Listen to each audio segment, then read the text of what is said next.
Update muna nga tayo sa mundo ng basketball sa Gilas, Pilipinas. Eto ngang New Zealand, pinaghahandaan na ang second window kontra sa Gilas, Pilipinas at another Gilas, Pilipinas prospect na naman ang ating pag-uusapan. Posibleng kasing laki ni Kai Sotto sa hinaharap. Ngunit bago tayo magpatuloy, pakipindot naman ang like, subscribe at ang notification bell para updated ka sa susunod kong i-upload. Mukha nga ngayon pa lang ay pinaghahandaan na ng New Zealand ang paparating na second window sa susunod na buwan kontra nga sa Gilas, Pilipinas, dahil alam nating lahat na itong New Zealand ay gigil bumawi sa kanilang kampanya sa FIBA World Cup Asian Qualifiers dahil nung first window ay hindi nga naging maganda ang kanilang naging kapalaran dahil 2 beses silang pinataob ng Australia at 0-2 ang kanilang naging record. Kaya naman dito sa second window ay talaga namang babawi at pinaghahandaang mabuti ng New Zealand ang kanilang magiging laban sa Gilas, Pilipinas. Nag-post na nga sila ng poster sa kanilang social media na nag-aanyaya sa magiging laban nila sa Gilas, Pilipinas at gayon na rin sa Guam.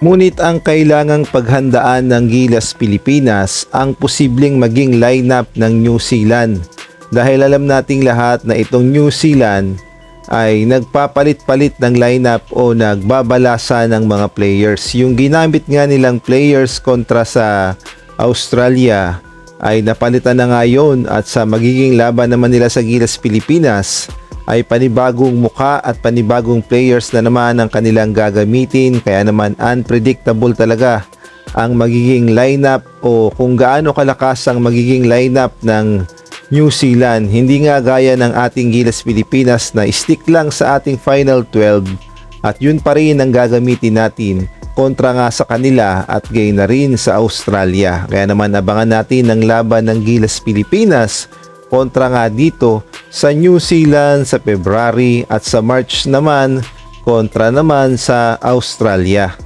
Ngunit ang good news naman ay libre na at available ng mag-coach itong si Coach Tim Cone para sa Gilas, Pilipinas dahil tuluyan na ngang na-eliminate ang Barangay Ginebra laban nga sa kanilang sister company na San Miguel Beermen sa semifinals ng All-Filipino Cup ng PBA. Kaya naman posible na ring makapag-training ang mga Gilas, Pilipinas player na available na at wala nang laban sa PBA o baka naman tatapusin muna ang finals ng PBA at saka magpa-practice ang ating mga Gilas, Pilipinas players paghahanda sa second window ng FIBA World Cup Asian Qualifiers. Samantalang sa ibang balita naman, another Gilas, Pilipinas prospect na naman ang ating pag-uusapan.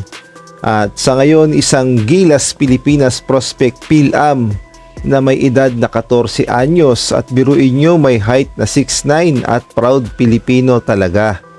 At ang tinutukoy ko nga ay itong si Bracy Octoman Mark Lee na 14 anyos ngunit 6'9" na ang height at projected 7-footer pa ito sa hinaharap. Kaya nga lang ay wala pa itong PH passport, ngunit may pag-asa pa itong maging local player sa Gilas, Pilipinas dahil alam nating lahat ang bagong patakaran ng FIBA na pwede kang maging local player sa bansang iyong nare-representa dahil ang passport rule ay before 16 at before 18. Kaya naman pwede pa na makapasok sa Gilas, Pilipinas as local player itong si Bracy Octoman Mark Lee. At ang maganda sa bata na ito ay kayang-kayang magdala ng bola.